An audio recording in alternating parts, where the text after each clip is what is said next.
Oh, sorry. Hey, off-season After Dark fans, glad to welcome you here for episode 44, and this is the 1 year mark. We started the end of June last year, so we're still rolling, thankfully, and we have Terry with us today to talk UCLA football and then some other stuff that he has going on in his world that'll be exciting to talk about. So, Terry, thank you for being here. I just wanted to talk UCLA football. It's a team and a program I've wanted to have a guest talk with for a long time. But why don't you tell the viewers a little bit about what got you following UCLA football and where they can find you on social media and hear your stuff? Well, thank you for having me. Really glad to be here. Absolutely. Did not know it was your 1 year. Congratulations with that, and I hope Thanks. It keeps going for years to come. I appreciate that. If I have to start somewhere, it's probably I was a little kid, and my parents had these two little collector's glass. Well, they'd probably be collector's glasses now. I was young, I didn't know what they were. So you had one Trojan and one with the Bruins bear, like the old Trojan head logo that you'd see from like the late 80s, early 90s. So I looked at them both. For some reason, I was just drawn to the UCLA Cup. So I did with the Trojan Cup. I threw it on the ground, and the glass broke and shattered everywhere.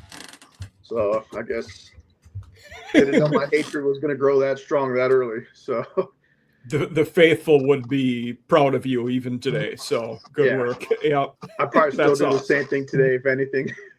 Oh, I don't blame you. Yeah, no, it's a good rivalry. Yeah, I'm as a native Minnesotan, nice to see them in the Big Ten. So geographically, we were already out there with Rutgers and Maryland. So glad to get those two, and then Oregon, Washington, and the Pacific Northwest. So making the conference good.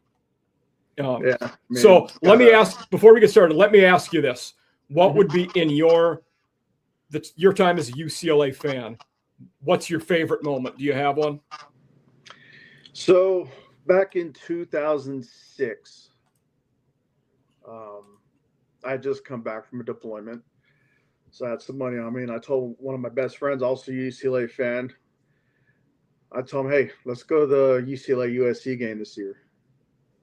It's like, oh, I can't afford it. I'm like, don't worry, I already bought 2 tickets. So I got and it's like right in the corners to where if you look from the Goodyear blimp, we're right in the border where behind the field goal post is red on both sides and it's blue along the sideline. Okay. So it was like red and blue from above. So I'm like right on the border. So everyone to the right of me was wearing blue, and then right across the walkway, everyone's wearing red. So I'm like thinking, well, something breaks out. I'm on the front lines here. Yeah. So we went there, and at the time, USC was number 1 in the nation. I think their quarterback at the time was John David Booty. Oh, year after. Okay, so a year or two after Leinart graduated. Yeah. Yeah. So actually, it was the very first year after Leinart and Bush left. Yeah. And I watched that game, unfortunately, while I was deployed, when they whipped up pretty good on us on the LA Coliseum. So this game, they were still number 1 in the nation. And it was just like, whatever, I'm still going to go. I don't care if they're heavily favored. I know everybody picked USC to win and possibly go on another natty run. Yeah. I remember it was a very low scoring game. I remember the final. Well, before I get into that, I had a full size replica helmet. I still do. It's over there in the corner. Nice. And I was going to bring it in because I'm thinking stuff. Well, people bring stuff in all the time. Well, they're like, oh, you can't do it. So I did. I just walked around real quick, kind of stuffed it behind my back. And my buddy's like right behind us, so it kind of blocked the view. So we were able to sneak the helmet in past security because all I did was empty my pockets and so made it in. I'm like, oh, cool. So we got to our seats. We're probably about, say, 15 rows back from the front row, right in the corner of the back of the end zone. Good seats, yeah. And let's see, it was a scrappy game. If anyone remembers it, it was a very scrappy game. I just had to look up the score. Yeah, 13-9. You weren't kidding about being low scoring. Yeah. Yeah, it was a defense. Well, I mean, the defense on both sides had the upper hand. We just somehow, our quarterback wasn't the greatest. If I remember correctly, he was either from Canada or even Australia. I think it's Cowan or something. Oh, Jacob Cowan. Is Yeah, that who it was? Okay. yeah, Yep. Jacob Cowan. He didn't Yep. play American football. I guess I don't know if he was Okay. like a rugby player or something. I will say he wasn't throwing very good. A lot of short passes because I don't think he had the strength. But I'll tell you what, the dude could take a hit because he took a hit from I think Ray Mayaluga. Yeah. Right when he's about to step out of bounds, he got laid out and he just popped right back up. And I'm thinking the rugby instincts kicked in there. So that played in our favor because he didn't fumble. But he did just enough to get us within field goal range. And we took the lead late in the game. It was 13-9. USC had the ball. They were starting to march. I think they got towards midfield, and it was like usually a third down or fourth down. I think it was 5 yards to go. And John David Booty dropped back to pass, and Bruce Davis, I think he's number 44, defensive end, or is Ed Crable, one of those two. They jumped up, the ball was deflected. So as he's falling down, he turned his body to catch the ball and intercept the ball, so we're able to down it for the rest of the game and that game in particular ended the 7-year losing streak we had against them. Nice. Which in turn started awesome. another one, but the fact that I was at the streak-ending game and that team prevented USC from going to the national championship game, that was probably my best memory up to this point. Awesome. No, that's a good one. Yeah. When I asked that question, I thought you might say 98 when they were really good, won their first 11 games and then lost to Miami. But no, that's a really good story. Yeah. I mean, that was a good time. But the problem is, after they lost to Miami, they lost to Wisconsin for the second year in a row at the Rose Bowl. Yeah. And the other thing I tell people about that game, it's odd how because remember early in the year, there was, I forget if it was a hurricane or an earthquake, but they had to delay the game. And if they had played early in the year when they were supposed to, UCLA probably would have won because Miami wasn't playing great early in the year. Yeah. In that season. Yeah. But that would have been the only time I would have seen UCLA go to the national championship because I think they were number 3 ranked at the time. And I think both 1 and 2, or one of the top 2 teams in front of us, they lost their game. And then I think it was Kansas State. They lost to Texas A&M. Yeah. So they would have played, and I think FSU jumped us. I think it was it FSU versus Tennessee that year? It was, 13-2 in the national title game. No, that was Oklahoma. Tennessee beat them decently in that game. Yeah. Yes. I remember T. Martin being – oh, hold on.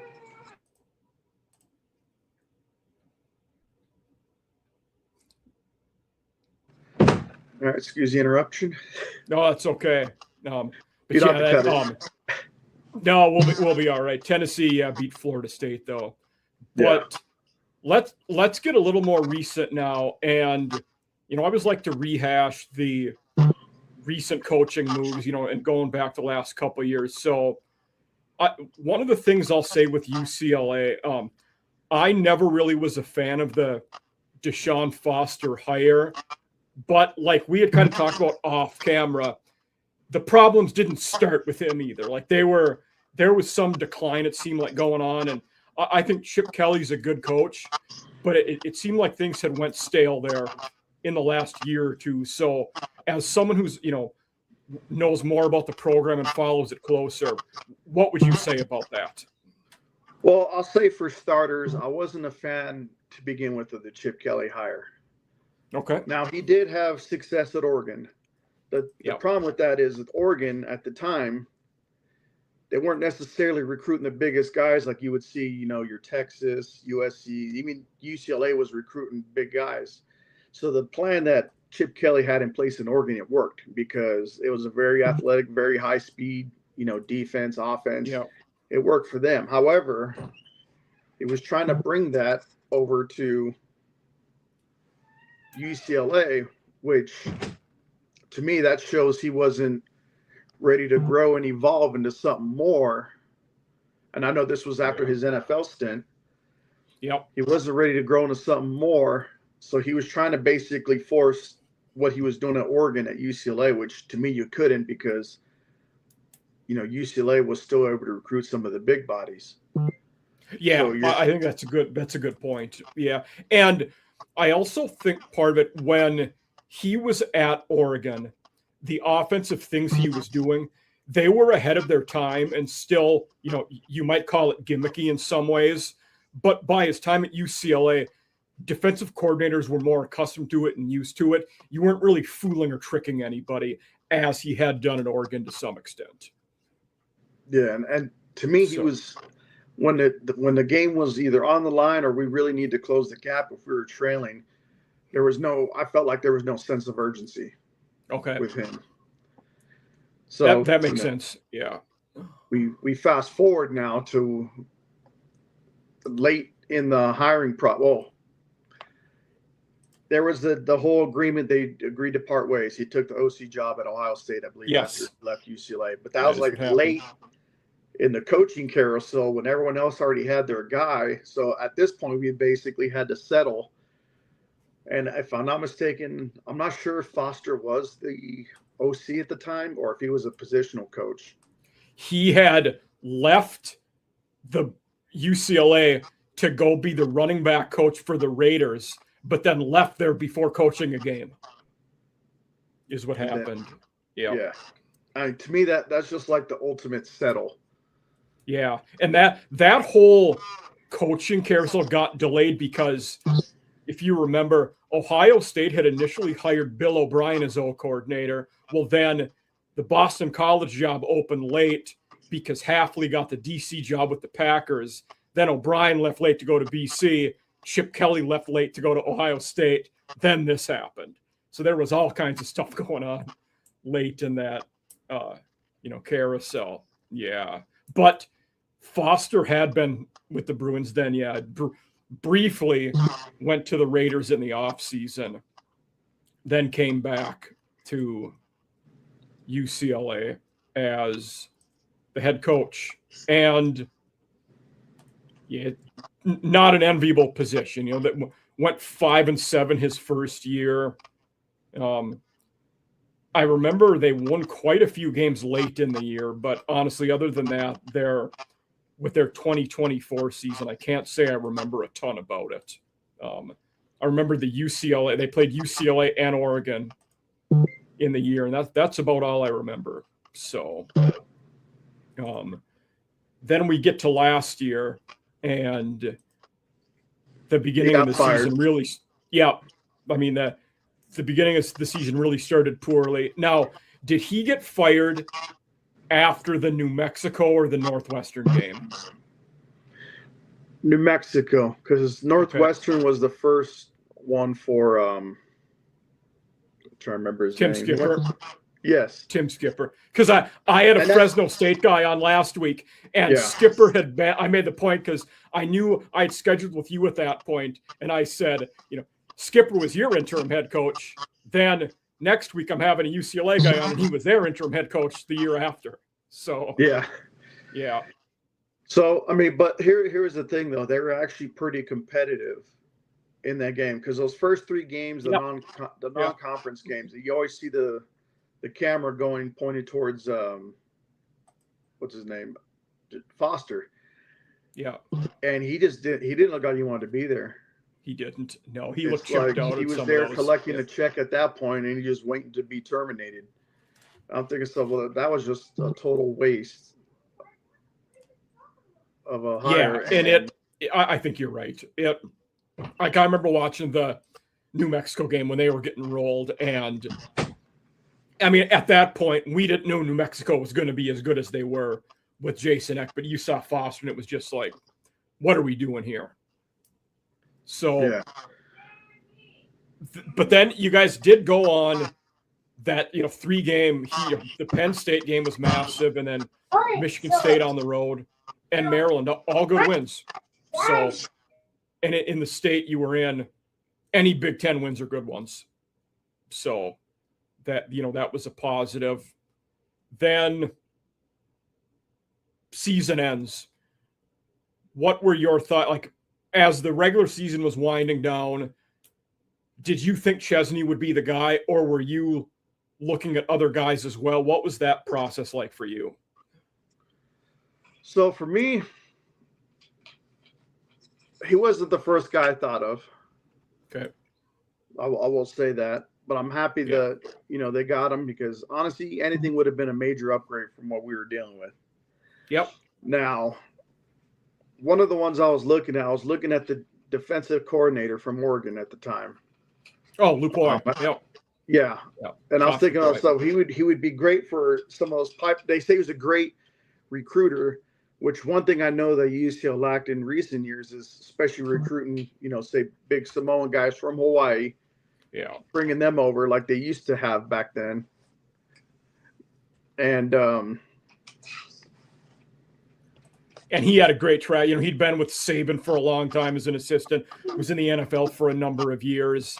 But I think in the end, being a Cal alumni, that's what pulled him there. And I get that.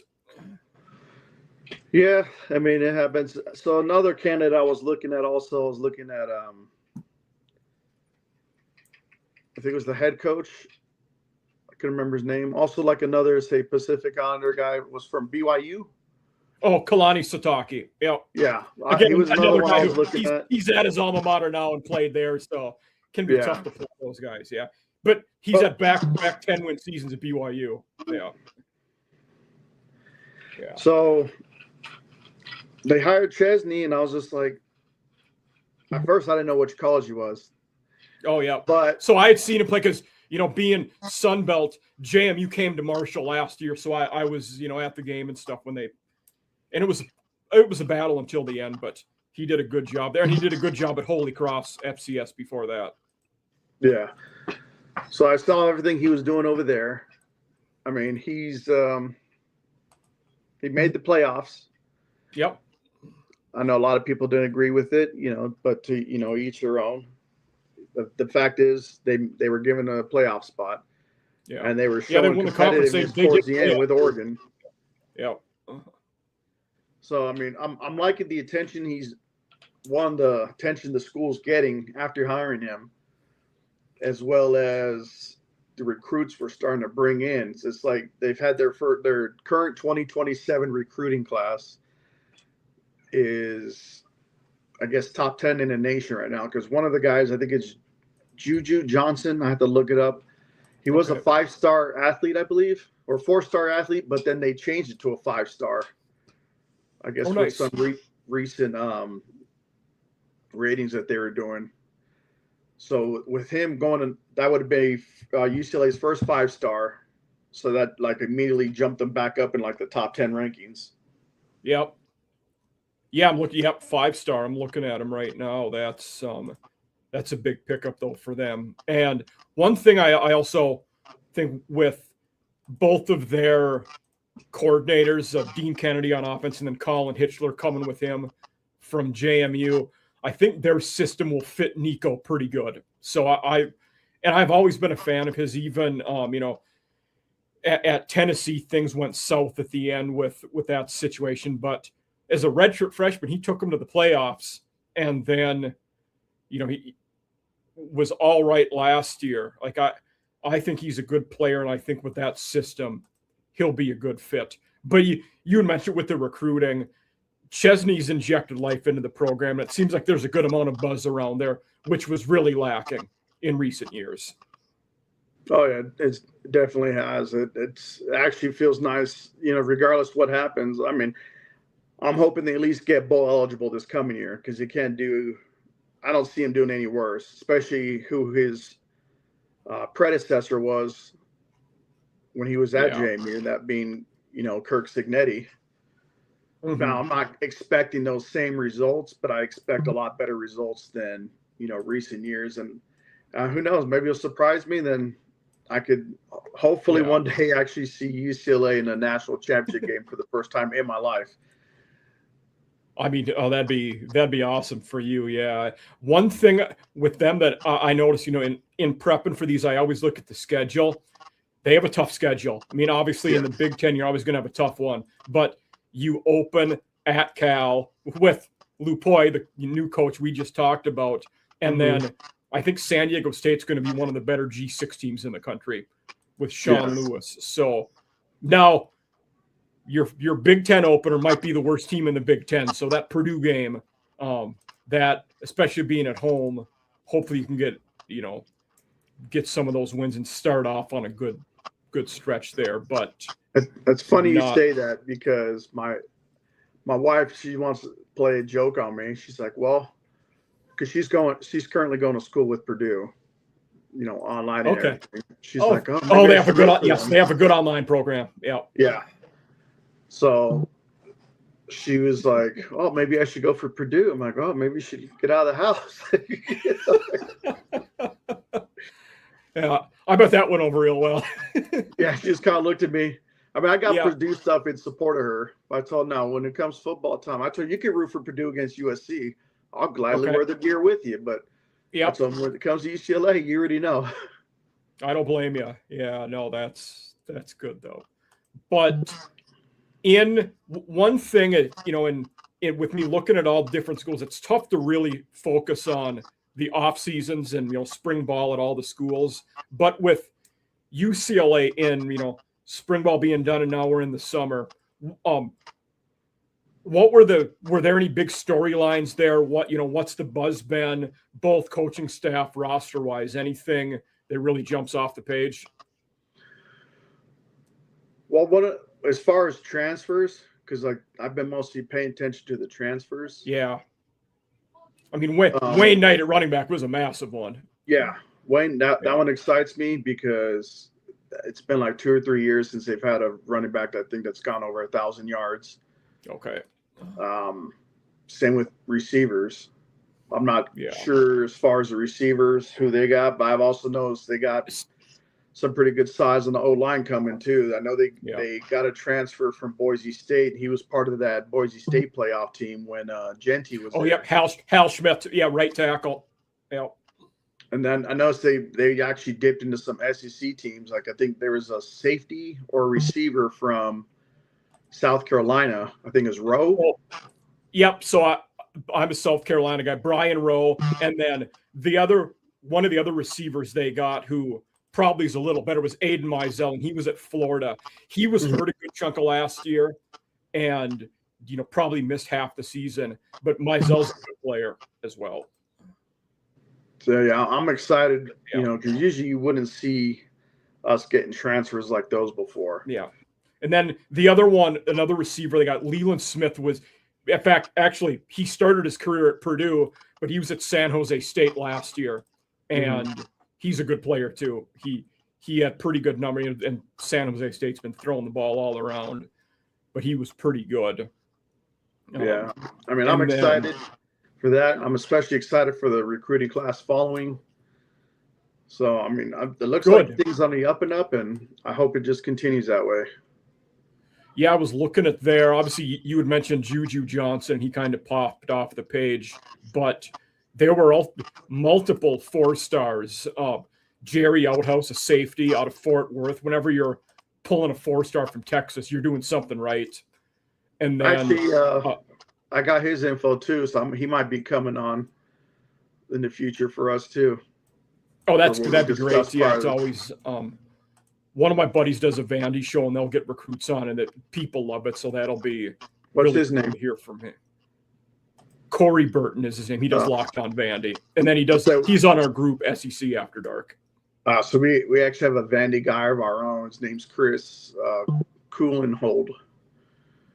Okay. So if you watch the Golden Broom podcast, if you ever get a chance, you'll see he's actually the co-host with me. Gotcha. Right. Okay. Yeah. I can picture his face now. Yeah. Okay.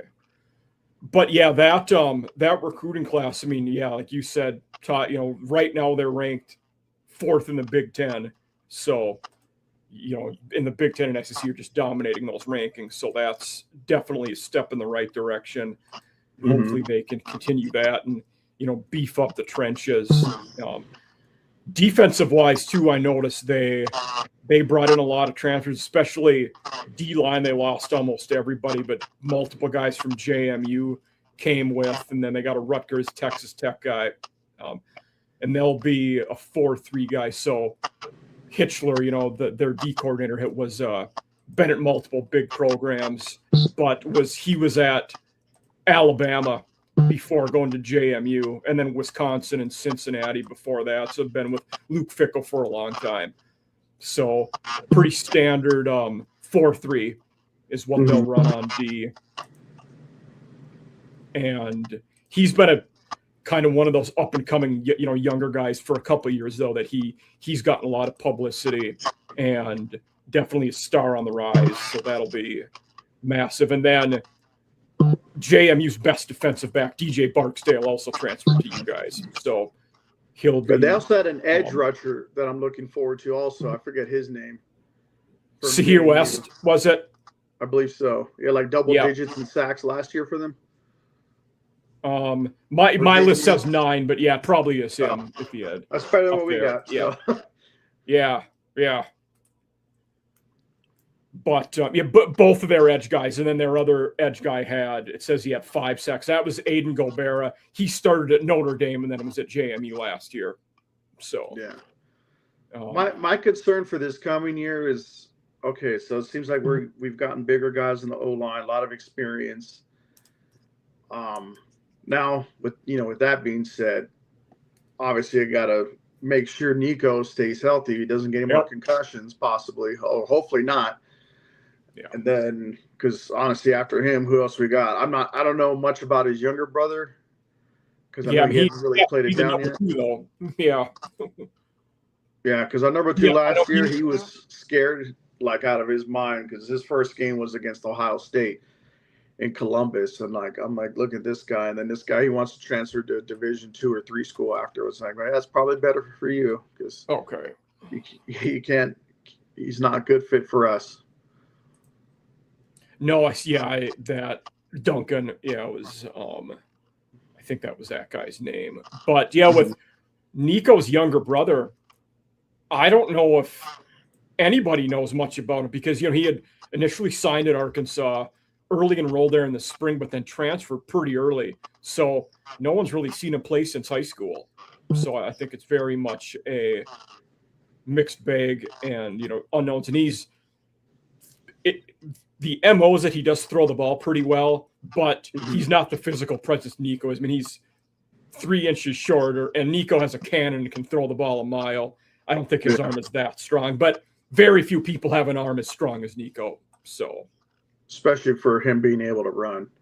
Exactly. But however, I want him to use his arm more and run less because some of those hits he was taking, I think the game he was put out, I think in the game, if I'm not mistaken, against Nebraska, where he was kind of falling backwards and he kind of took a shot to the back, not a helmet to helmet, but he was just kind of falling backwards because his body got twisted. And he took that hit. Yeah, that I don't remember that one, but he. Oh, sorry. We're good. Can you still hear me, Terry? Yeah. Oh, okay. Yeah, but that Nebraska. The only thing I remember with that Nebraska game though was that it was a battle, but I didn't remember him getting hurt or anything. So, but you're right, keeping him healthy is paramount this year, and hopefully that O line with just some added size and strength up front can be big because we talked about the Boise guy, and then one of the guards followed that staff from JMU. And Eastern Michigan had a pretty good tackle who came over. So, and it's not going to take much for that O line to be better either, I don't think. So no, I mean everything was. That was, like I said, most of our line last year, they either A, obviously weren't good, or B, the ones that were there, like the veteran leaders of the group, they got hurt too. Through the season. It's just like everything was getting depleted. So, of course, that happens with any team, unless they just really run deep in their debt. But unfortunately, with UCLA, that's not the luxury at this time. No. There's probably only 8 to a dozen O-lines in the country that can do that and have little to no drop off. You just have to be on another level recruiting wise and NIL wise to be able to spend to keep those guys around. Yeah. So that's another question I did want to ask that I always do. At UCLA, what is the NIL support like? Are they doing all right there? Are they having trouble finding boosters? Is the school buying in? Just kind of anything related to the NIL. I always like to ask, and it's just because it's one of those I don't know a ton about from school to school. Well, I think one of their big things is when the AD took over Jarman, I know he's left with kind of a mess. So it's hard to get boosters. We had some boosters, like Troy Aikman was a booster. Okay. And then, but he did something for one of the kids, and I guess he wasn't, grateful that. Oh, almost like it's almost like a, entitlement kind of thing. Yeah. So, Troy Aikman didn't, care for that too much. It's like, I'm probably not going to donate another dime to this school. I'm like, wow, he just. Yeah. And that's a tough spot. And it's like one of those it's one of those you want to, like, from the alumni and Aikman's point of view, it's like, is that really causing you to give up on the school? But also if you're the kid and then the coaches, it's like, you got to go the extra mile to make these people feel involved still. So probably a little bit on both ends there. Yeah. Then, I remember seeing an article, some guy had passed away and he left like 15 or 20 million of his money, and he put that towards the NIL. That was like in his, I guess, his will. Nice. Okay. It was like a former alumni or some from way back when, but I'm like, dang. Yeah. To be That's able to massive. Get that whenever you can get those, you're going to be funded pretty well for at least a few years. Mm-hmm. And yeah, that's all good to know, because like I said, that like the other schools' NILs, it's tough to always know what everybody's operating and dealing with. So especially with Texas Tech with that oil money. Exactly. Yeah, we talked about that on the group show quite a bit. So you have some schools that just have what seems like unlimited resources at times. So, yeah, definitely not. Okay, let me ask you this now. I know this is your show. You usually ask the questions, but this is something that just popped in my mind as a conversation. Yeah. A piece in one of the chats I'm a part of. Do you think there should be a cap for NIL for each sport? Like, this sport can only spend this much, not like overdo it, kind of like the 90s Yankees with Steinbrenner in charge during the 90s. Would you say that they should cap it off that way? Everyone's not hoarding, say, players. They won't necessarily start, and they eventually leads to transfer later. But I would have to think about it and see the pros and cons. My initial response would be no. And I would say that from a standpoint of, I would side with the players and say I don't want to inhibit them from making money and cap the amounts that they can make if they're earning that and deserving that. But there certainly is something to be said for reining it in. And the way things are going, something has to be done. I don't know what it is. That's a really interesting thought to talk about, though, and one where I would have to think about it more, but that would probably be my initial guess or initial response.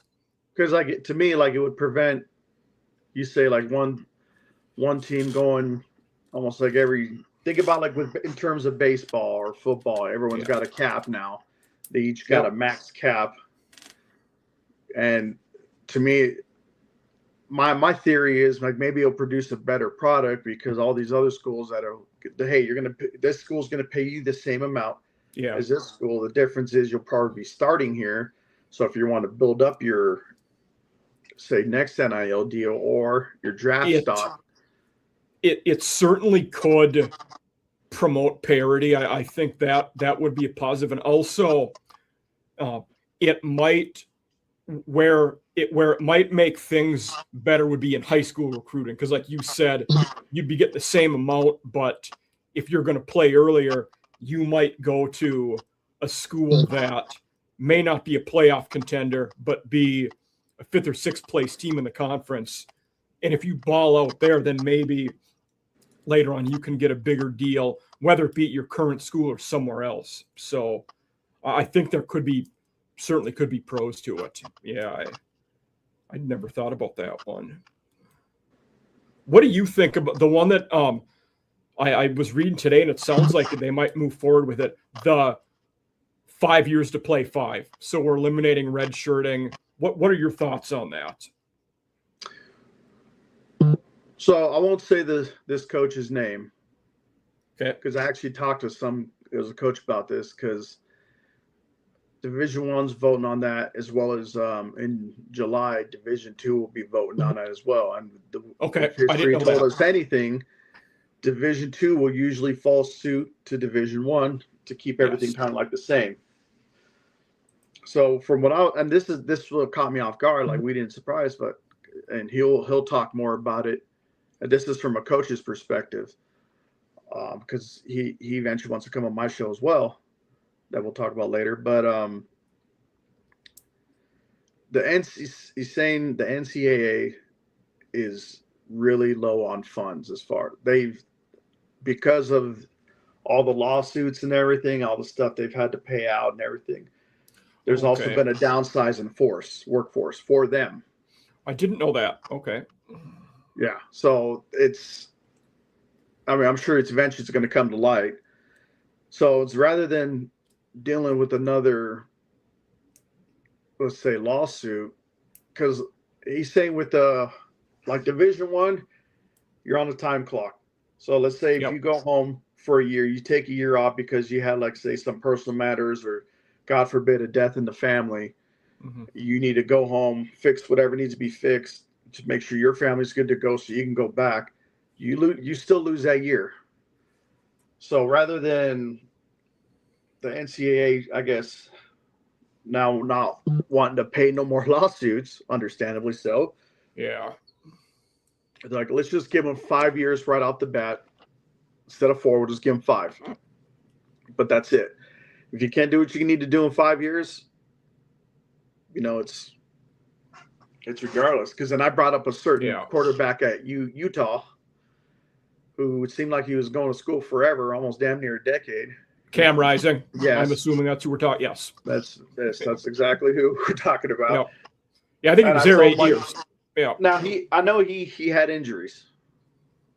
But I told him, do you fear that even with 5 years, there's still going to be some people to try to abuse that system to say maybe go longer, because maybe all they want to do is boost their draft stock, which is understandable, but it is. You got to try to do that on the field though too. If you can't do it on the field, maybe football necessarily isn't the sport for you. So go with the education that you're recruited to go there for, that you wanted to go for. But so this particular coach said, there's always going to be, 1 or 2 that are maybe going to try to ruin it for the rest. And then before you know it, probably could go back to 4 years. But he honestly likes the idea as well too. He likes the 5-year, as well, because not just Division I, but it's also impacted Division II schools. It is, with some of their players that, really good player, have a lot of potential, and they weren't eligible because of, their time was up. So I'm overall, I think it's a good idea. I think the one caveat I might have some problem with would be the clock starts at 19. I think one group that really might get impacted by this is we're seeing most or a good number of the punters now are the Pro Kick Australia guys who are older. I'm wondering if it affects that group, because a lot of those guys, we're seeing them come over 25, 26, and I'll be curious, do we start recruiting those guys at a younger age, or do we get less of them coming over to punt now? Maybe it's a combination of both that happens, but it might impact that group negatively, but that's about the only group that I think it is negative for. It's probably beneficial for everybody else.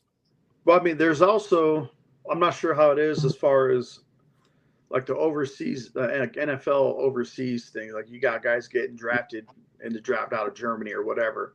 Yeah. I mean, that's always an option too. I'm not sure how that would work. That might. Yeah, I never thought about that. Because they do have the NFL academies now in Europe. Yeah. It's a good point. Kind of like with the NBA, guys go overseas to play and they get drafted to the NBA because they weren't doing it in college. Exactly. Yeah. So I mean, that's always an option now. I also wonder. As good as mine as far as the requirements for that. Yeah. But I don't see, if there's no school, they just want to play football. And if they're good enough, let them play over there overseas. The other thing I wonder, could we see those Pro Kick Australia guys at like around that age? Could they sign with either a UFL or a CFL team?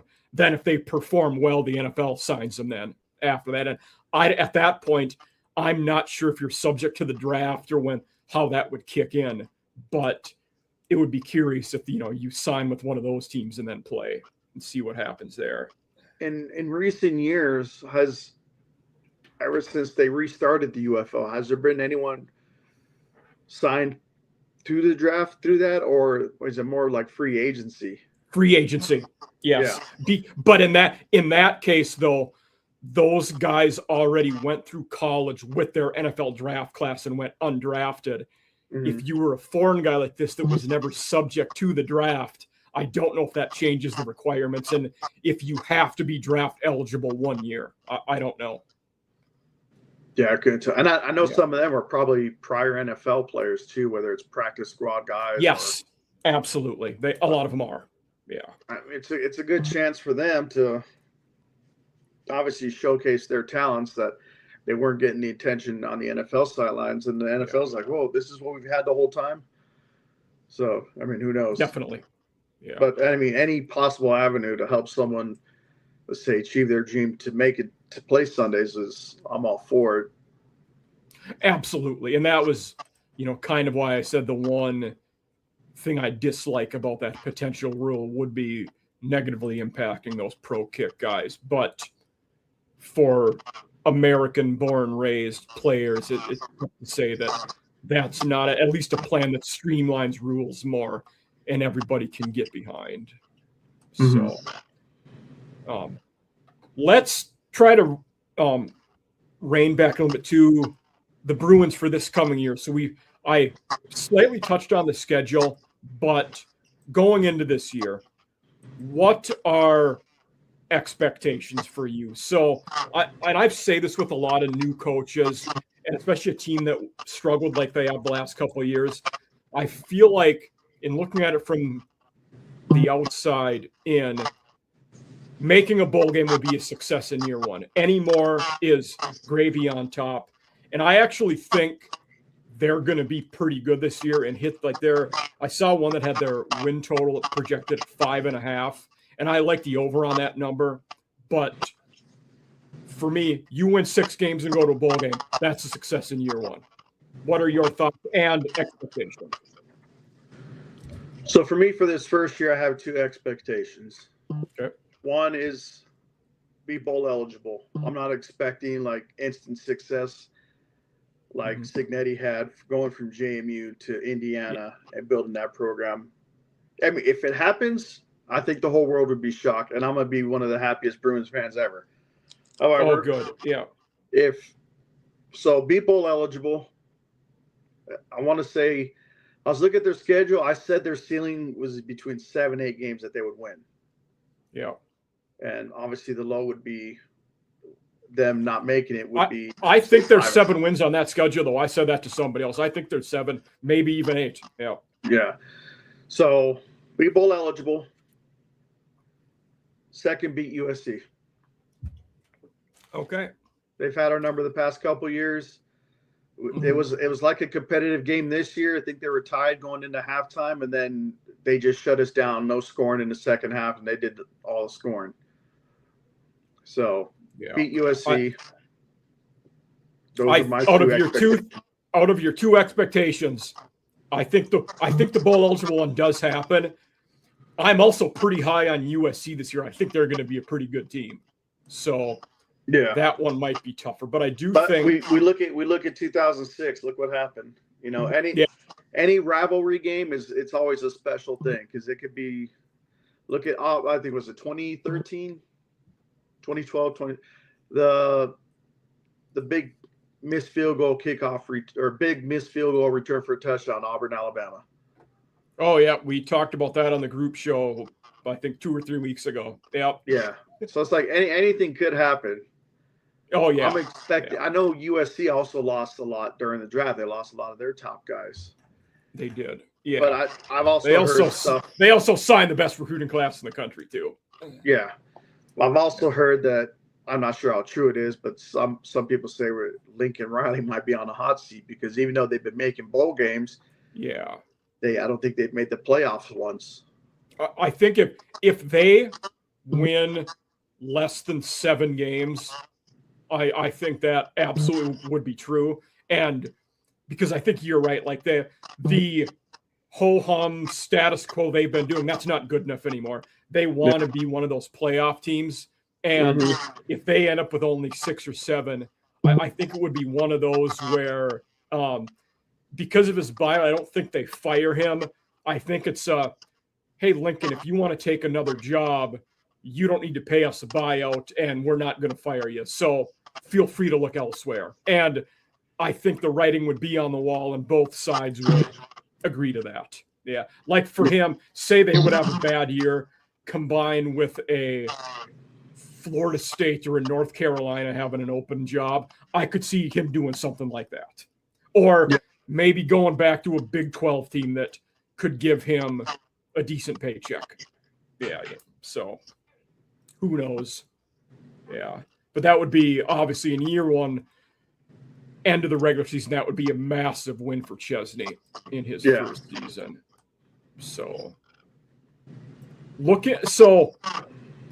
talking, or I haven't, with my other guests, I haven't talked about the rest of the country too much because they're more focused. But with you covering a more broad group, in terms of playoffs and teams we expect, a lot from, are there any teams who you're pretty high on this year you think could make a good playoff run that teams might not expect?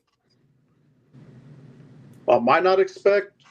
Or I was going to give you 2 teams I expect to make a run. Who are they? No, please tell me who they are. So 2 teams I expect to make a run would be Texas and Georgia. Okay. I expect both of them to be playoff teams. Yeah, I'm high on the Longhorns this year. That roster looks really talented. If they can get their O-line playing well, they're going to be really salty. Colin Simmons might be the best defensive player in the country. As far as and Georgia is, in fact, one of the guys I'm doing a record with tonight, he's a Georgia alumni and very high on Stockton in that crew. So, yeah. Another one, I do think Oregon is good. I think Oregon's going to be pretty good this year. I like Dante Moore. I mean, it's easy to say you like Dante Moore. He's a stud, but I really like him, and I think Oregon's going to be good this year. Another reason why I hate Chip Kelly. Okay. He's the reason why we lost Dante Moore. Maybe, yeah. Chip wasn't giving him playing time. To me, okay, you're expecting this kid like instant success, but the starting quarterback you have at the time was not being very successful, and you're expecting this guy to turn it around in mid-season. Like you should have had him at the beginning of the season, like I was hoping for, because if I'm not mistaken, he was either the number 1 or number 2 quarterback in the nation. He had decommitted from Michigan. Yep. Or no, it was originally Oregon he decommitted from, and then he went to UCLA. Or is it Michigan that he committed to? No, I thought it was Michigan. I thought that was right. Yeah. Was that that year when he was the freshman? I'm blanking. Was it Colin Schlee? I know he was on that roster, and they had a few QBs because Schlee had been at Kent State. Justin Martin was on that team. I think it was Ethan Garbers. Garbers was there. Okay. Yeah. And he'd been at Washington before. He's a good backup quarterback. Garbers. Yes. You know, he Yeah. he didn't have the best arm. He could somehow extend a play once in a while, but Yeah. I mean, you recruited the top quarterback in the class. To me, I mean, he should be starting unless you have an absolute stud, which we didn't. We have an absolute stud at quarterback. Then put him back up, let him develop. But to me, he was already better than this guy, and they was just kept going back and forth. So Garbers was a lot like Schley in a sense that if they were going to be your every week starter, it would have been at a place like Nevada, San Jose State, Colorado State, not a power conference school. They just weren't that quality of guy. Yeah, I agree with you wholeheartedly. Yeah. So, but Oregon as a team, I think they're going to be pretty good. So after the Sorsby fallout and everything that happened there, do you think Texas Tech is still the favorite in the Big 12? I know I feel like I'm seeing probably 60 to 65% of the people still say yes, but I don't know, because I don't know if Hammond is going to be that great as a replacement. I'd say no. I don't see them making the playoffs because this whole thing kind of just shook them to the core. It did. I would say. And then that was a great quarterback you lost. Now, this whole thing with gambling, I'm like, my thing is, okay, why even do it in the first place? But, there are rules. Like, I lived in Las Vegas. I was stationed in Las Vegas for 8 years.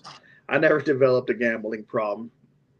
I just go once in a while, play the blackjack tables, and that was it. Now, someone was coming from out of town to visit. Sure, I'll take them to go gamble. I'm not going to gamble. I'm just going to watch over them, make sure nobody steals their stuff. But good, yeah. It's I mean, I don't know. It's like I'm not in that situation because I never had that much money. Yeah, like that was given to them. So I mean, who knows? But it's just like the whole thing, like with Pete Rose. He was betting on his team, yes. However, there were still rules in place. I'm not sure if college is any different, or my answer for that is I don't have a complete answer, so to say. It's just I don't know if they wanted to do something like that and then gamble their stuff away. He ended up being in debt, if I'm not mistaken, right? He developed the debt. Rose, you're talking about, or Sorsby? Sorsby. That I'm not sure about. Because I think Rose he had to go to some kind of rehab thing, like a. He gambler. Did. He did go to a So I mean, I figured that only happens if you're losing and you're still trying to regain what you lost. But see, I had kind of wondered if he did it for PR, so it would look better when he was appealing and try to still play. But I don't know. Yeah. There's other ways to do it. If you want to look appealing, that's not the way to do it, in my opinion. Maybe, yeah. But you see, it's what we do when someone has a drinking problem. You go away and get dried out. So maybe that's just what they thought. I don't know. They should try that in Georgia. Yeah. That's fair. Hopefully that'll piss off some of your Bulldogs fans for that. No, he'll be all right. They're good spirited. Yeah. I've been barked at by enough grown men at their games before, so yeah. They can. It's funny you said spirited. Yes, that. And I've been in enough Gamecock games to definitely see that. So it does happen, absolutely. But but Big 12, we were talking about Texas Tech there.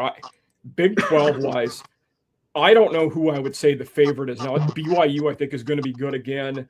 I also think Houston is going to be solid. Wigman's a pretty good QB, and when he was healthy, A&M, he was good. He just never stayed healthy. Willie Fritz is a heck of a coach, so I could see a team like Houston being near the top of that conference and making a run for it. And both the Arizona teams will be good too. I could also see possibly Arizona State. Yep. Both the Arizona teams I think will be good too. Yeah. And Iowa State. Yeah. I'll be curious with Iowa State with their new coaching staff because they lost almost that whole roster, followed Campbell to Penn State. But Rayner, their new QB, was a good QB at Arkansas State. So they're they're going to be a fun team to watch. I think I like that Iowa State one. That would be my sleeper of the two, though. Yeah, I like it. If I had to pick an early favorite, it'd either be BYU or Arizona State. Okay. Yeah, I think I would probably lean BYU, and then I'd probably go Houston number 2.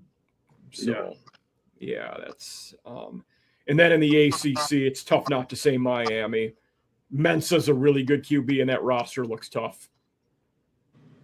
So, and I think Louisville will be solid again, but I don't know if they're going to be at Miami's level. But Jeff Brom's a good coach. Now, I'm not saying they're going to compete for an conference title right away, but I think one to look out for would be Virginia Tech with Franklin there. Yeah. Especially all the guys he took from Penn State. Yeah. Yeah, I think they'll improve, and then year 2, 3, we certainly will see them being in the mix for conference titles there.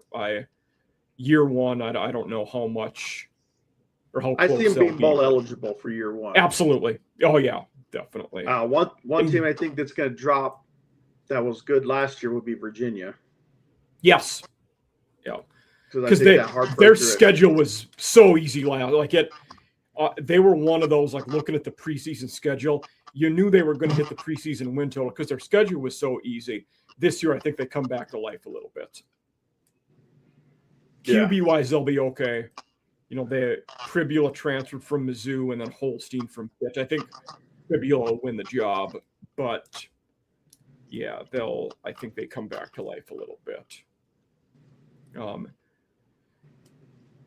I always ask this 2 questions to wind down. In the Big Ten, you know, the conference we were talking about, which coach do you think is on the hottest seat? Mike Loxley from Maryland is the one who I say for the Big Ten, but certainly not the only. Is Schiano still at Rutgers? He is, yeah. I don't know why he's still working there. I'd put him on the Maybe they know they can't do any better. I mean, he did good there the first time. They've just struggled since he's been back there.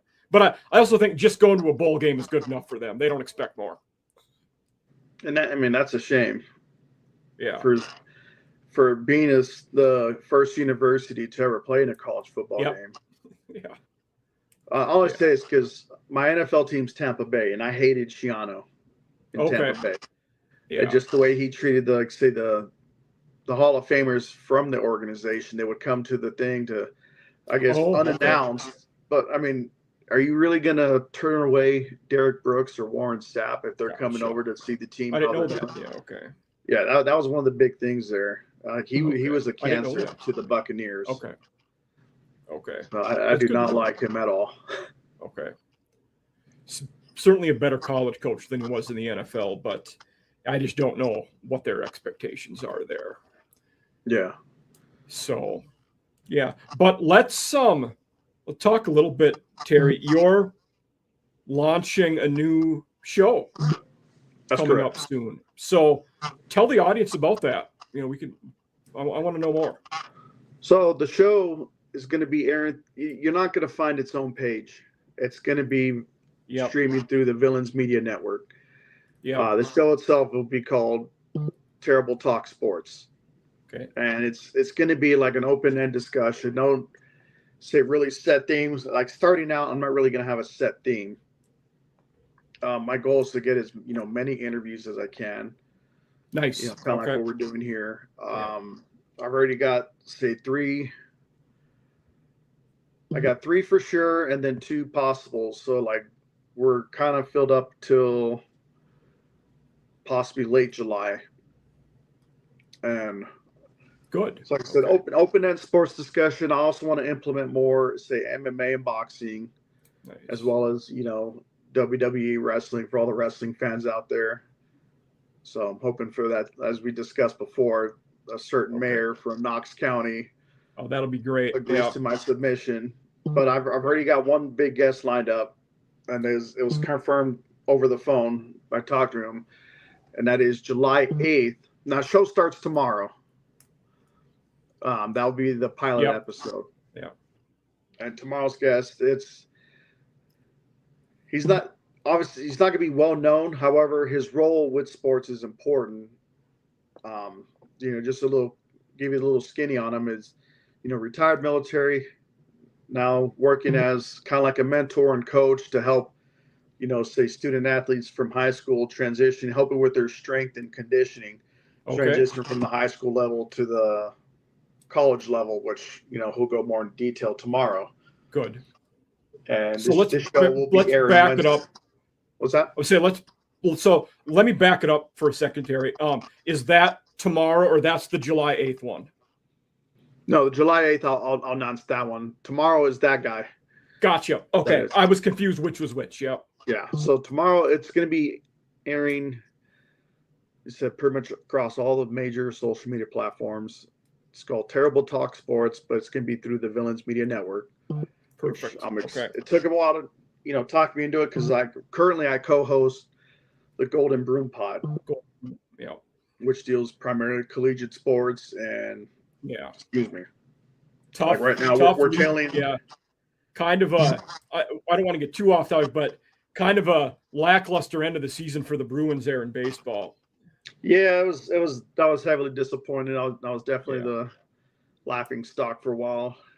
I don't know. I thought going into the playoffs, I thought they were going to have a chance to win it all. They were looking good. I mean, I picked them because they were showing real good, and then like towards the end, they just ran out of gas even before the road to Omaha started. So I mean, I was highly disappointed, obviously.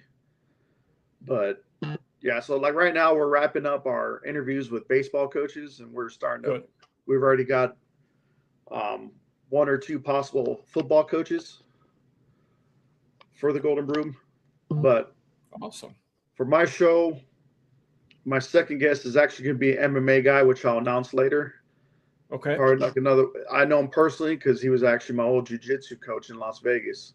Oh, very cool. He's a very good personal friend. He helped me through some, dark times of my life. Yeah. So I owed a lot to him. But that's July 8th, and this is the biggest first guest, and I'm ecstatic because this person is my favorite college football coach of all time, just because of the loyalty he's had to the place he's currently coaching at, and that would be Troy Calhoun from Air Force Academy. Oh, that'll be great. Yeah, Calhoun will be a great guest. That's awesome. So I've always had a soft spot for, especially the Air Force Academy, for me being an Air Force veteran myself. Cool. And I would always get tickets. They usually gave us free tickets whenever they would come visit UNLV when I was stationed out there. So, and UNLV at Sam Boyd Stadium, honestly, there isn't a bad seat in that stadium because it's not very big, like high. But obviously now they're playing the Legion. Yep. Which is good for them because Vegas is still hot. Even October, November is still pretty hot over there. Absolutely. But I mean, I'm looking forward to this opportunity. I'm thankful for it. So thank you, Andrew. I also like to thank Brandon. He's like kind of helping with the visuals and stuff and graphics, and Cameron, who's helped with the music that you'll hear for the intro and outro. Yeah. And my co-host of Golden Broom, Chris, which I'm still going to do Golden Broom like right now. Yeah. Until, see what happens. But I'm also thankful for him because he, gave me the opportunity when I first got a recruit lined up. Before I wasn't even offered anything. I just wanted to line up an interview for them. So they asked, like, well, you want to be a guest host? I'm like, sure, why not? Well, that's cool. Because I brought in the interview for them. And then next thing you know, I just started to get the chain of interviews going. Yeah.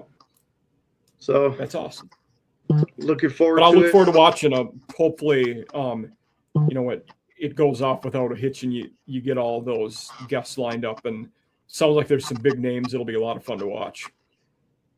Yeah, and there's, like I said, if you once you guys go look at the Villian Media Network, it's not just gonna be my show.